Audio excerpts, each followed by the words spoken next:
কি করবে নাকি ভূত দর্শন?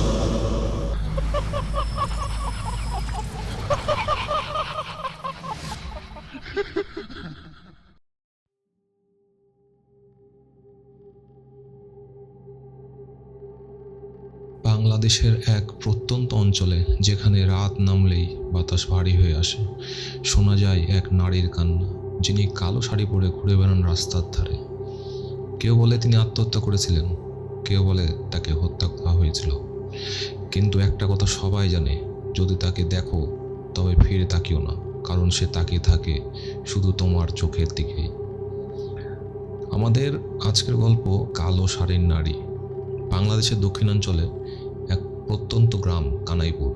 এই গ্রামের পাশ দিয়ে বয়ে গেছে এক বিশাল নদী, যার তীরে বহু পুরনো এক পোড়ো বাড়ি।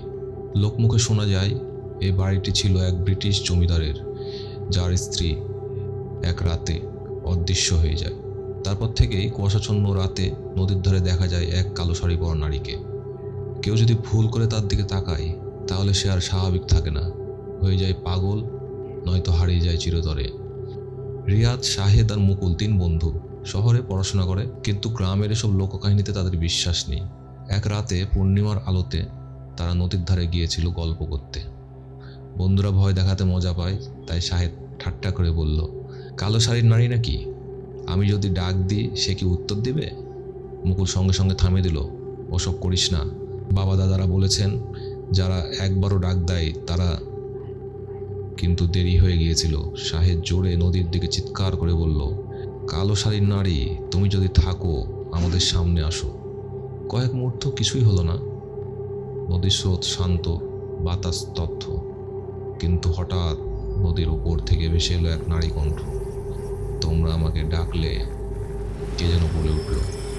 সঙ্গে সঙ্গে চারিদিকে তাপমাত্রা নেমে গেল, বাতাস ভারী হয়ে গেল, আর কোথা থেকে যেন একটা গন্ধ ছড়িয়ে পড়ল। বন্ধুরা একে অপরের দিকে তাকালো, কেউ কিছু বলছে না, কিন্তু মনে মনে সবাই বুঝতে পারলো ভয়ঙ্কর কিছু আসতে চলেছে। হঠাৎ নদীর ওপারে কুয়াশার মধ্যে একটি ছায়া গড়ে উঠতে লাগলো। কালো শাড়ির ভেজা আঁচল মাটিতে পড়ে আছে, তার মাথা সামান্য ঝুঁকে আছে। তারপর সে আস্তে আস্তে নদীর ওপার থেকে এপারে হাঁটতে লাগলো। বন্ধুরা স্তব্ধ হয়ে দেখলো এবং বুঝলো সে হাঁটছে না, ভেসে আসছে। 3 বন্ধু জ্ঞান হারানোর আগে শেষ যে দৃশ্যটি দেখেছিল তা হলো কালো শাড়ির নারীর শূন্য চোখ, যেন তার ভেতরে কিছু নেই, যেন সে শুধু একটা ফাঁকা দৃষ্টি ছুড়ে দিচ্ছে তাদের দিকে।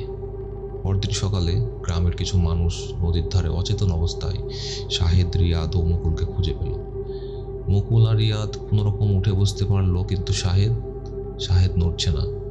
তার শরীর ঠান্ডা, চোখ খোলা, কিন্তু একেবারে শূন্য দৃষ্টিতে তাকিয়ে আছে। গ্রামের ওঝা এসে বলল, ও আমাদের মধ্যে নেই, ওকে সে নিয়ে গেছে। শাহেদের পরিবার তাকে শহরের বড় হাসপাতালে নিয়ে গেল, কিন্তু ডাক্তাররা বলল সে এক ধরনের গভীর ট্রমার মধ্যে আছে, যেন সে কিছু এমন দেখছে যা মানুষকে স্বাভাবিক হতে দেয় না। তবে আসল ভয় তখনই শুরু হলো যখন শাহেদকে বাড়ি নিয়ে আসা হলো। রাতের অন্ধকারে যখন সবাই ঘুমিয়ে পড়ে, তখন শাহেদ ধীরে ধীরে উঠে বসলো। তার ঠোঁটের কোণে এক বিকৃত হাসি। তারপর সে ফিস ফিস করে বলল, ও বলেছে আমি ফিরে যাব, ও আমাকে ডেকেছে। এরপর সে দরজা খুলে বেরিয়ে গেল। কেউ তাকে আর খুঁজে পেল না। শাহেদের এই রহস্যজনক অন্তর্ধান গ্রাম জুড়ে আতঙ্ক ছড়িয়ে দিল। রিয়াদ আর মুকুল প্রচণ্ড ভয় পেয়ে গেল। তারা সিদ্ধান্ত নিল গ্রামে এক প্রবীণ ব্যক্তির কাছে যাবে, যিনি এই কালো শাড়ি নারীর কাহিনী জানেন। তিনি বললেন, অনেক বছর আগে এই জমিদার বাড়িতে এক তরুণী থাকতো। তার নাম ছিল নাইলা। জমিদারের ছেলে তাকে বিয়ে করার প্রতিশ্রুতি দিয়েছিল, কিন্তু একদিন হঠাৎ সে অন্য কাউকে বিয়ে করে ফেলল। নাইলা শোকে পাগল হয়ে গেছিল। সে নদীর ধারে বসে কাঁদত। আর একদিন পূর্ণিমা রাতে সে নিজেকে নদীর জলে ডুবিয়ে দিল। তারপর থেকে যে পূর্ণিমা রাতে কেউ তার নাম ধরে ডাকে, সে ফিরে আসে এবং তাকে নিজের সঙ্গে নিয়ে যায়। রিয়াদ ও মুকুল ভয় পেলেও তারা সিদ্ধান্ত নিল যে তারা শাহেদকে খুঁজে বের করবে। এক রাতে তারা সাহস করে সেই বড় বাড়িতে গেল। অন্ধকার ঘরে ঢুকতেই তারা দেখতে পেল শাহেদ সেখানে বসে আছে, কিন্তু সে একেবারে নিশ্চল। তার চোখ দুটি ফাঁকা এবং ঠোঁটে সেই বিকৃত হাসি। তার গলাতে বেরোলো এক অদ্ভুত স্বর, ও আসছে, ও এখানে আছে। ঠিক তখনই জানালার বাইরে দেখা গেল এক কালো ছায়া। কালো শাড়ির নারী শূন্য চোখে তাকিয়ে আছে তাদের দিকে।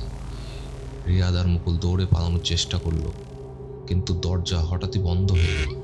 চারপাশে ছায়াগুলো ঘন হয়ে উঠল, আর সেই বিকৃত কণ্ঠস্বর ফিসফিস করে বলল, তোমরা আমায় ডেকেছিলে, এবার পালানোর পথ নেই।